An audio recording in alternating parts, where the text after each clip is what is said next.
Coming up on 5 Minute News. Europe ramps up vaccinations as virus haunts Easter holidays. Pope slams weapons spending in time of pandemic. And imminent reservoir wall collapse threatens polluted flood of Tampa Bay. It's Monday, April 5. I'm Anthony Davis.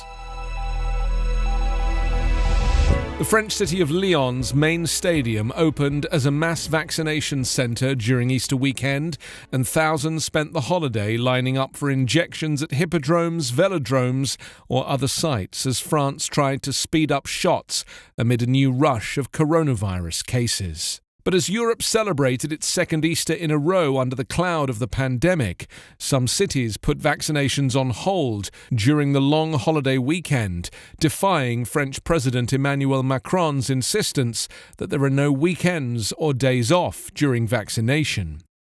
Medical workers need a little rest at last, said an official with the French city of Strasbourg, which shut down vaccination facilities from Good Friday through Easter Monday, a public holiday. To ensure that residents still had access to potentially life-saving vaccines, Strasbourg expanded vaccination hours and administered all of its weekly supply of doses between last Monday and Thursday.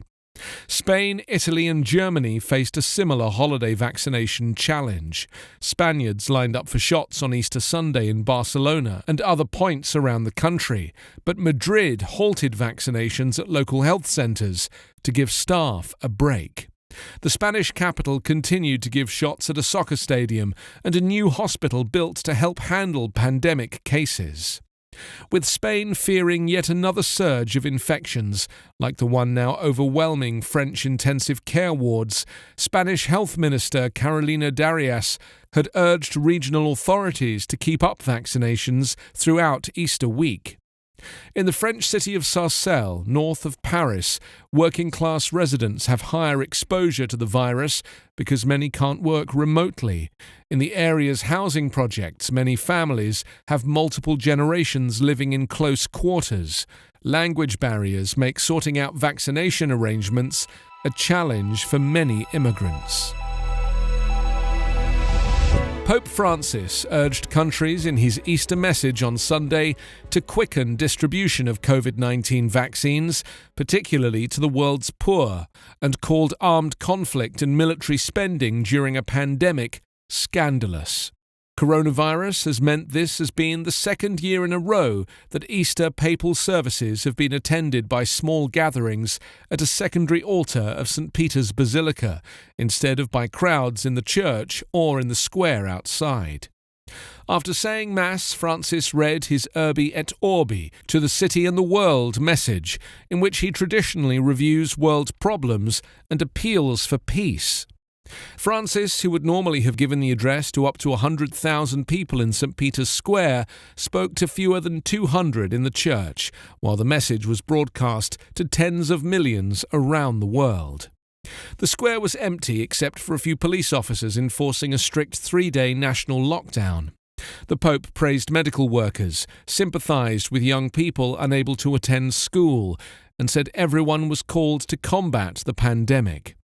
I urge the entire international community, in a spirit of global responsibility, to commit to overcoming delays in the distribution of vaccines and to facilitate their distribution, especially in the poorest countries, he said. Work crews were pumping millions of gallons of contaminated wastewater into an ecologically sensitive Florida bay on Sunday as they tried to prevent the imminent collapse of a storage reservoir at an old phosphate mine. Officials in Manatee County extended an evacuation zone overnight and warned on Sunday that up to 340 million gallons could engulf the area in a 20-foot wall of water if they could not repair the breach at the Piney Point Reservoir in the Tampa Bay area north of Bradenton. Aerial images aired on local television showed water pouring from leaks in the walls of the retention pond. Ron DeSantis, the Republican Florida governor, declared a state of emergency after officials warned of the imminent collapse of the pond. He toured the scene by helicopter on Sunday morning and said at a press conference that engineers were still attempting to plug breaches in the reservoir wall with rocks and other materials, and that other mitigation efforts included the controlled release of 35 million gallons daily at Port Manatee. The governor is accused of lying about the significance of the problem and also attempted to downplay reports that the water contained traces of radioactive materials. The water was tested prior to discharge, and the primary concern is nutrients, he said. The water meets quality standards for marine waters, with the exception primarily of the phosphorus and the nitrogen. State regulators knew in 1995 that the owner, Mulberry Corp., was struggling. If it went under, the state would be stuck with hundreds of millions of gallons of highly acidic wastewater in towering gypsum stacks perched on the edge of Tampa Bay. The state at the time, instead of intervening, bent the rules by not closing the gypsum stacks as the law requires and by not acting on warnings that the owner was in financial trouble. A bad situation soon became dangerous. State officials finally took control in 2001 after the owner walked away. Scott Hopes, the acting county administrator, warned yesterday at the press conference that despite a low population density, the nearby area could be overwhelmed by a sudden collapse of the 77-acre pond, even though discharges had lessened the quantity of remaining water. You can subscribe to 5 Minute News on YouTube with your preferred podcast app. Ask your smart speaker or enable 5 Minute News as your Amazon Alexa flash briefing skill.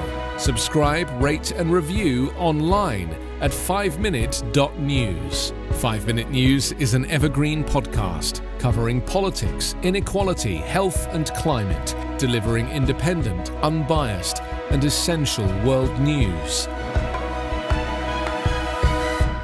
Daily.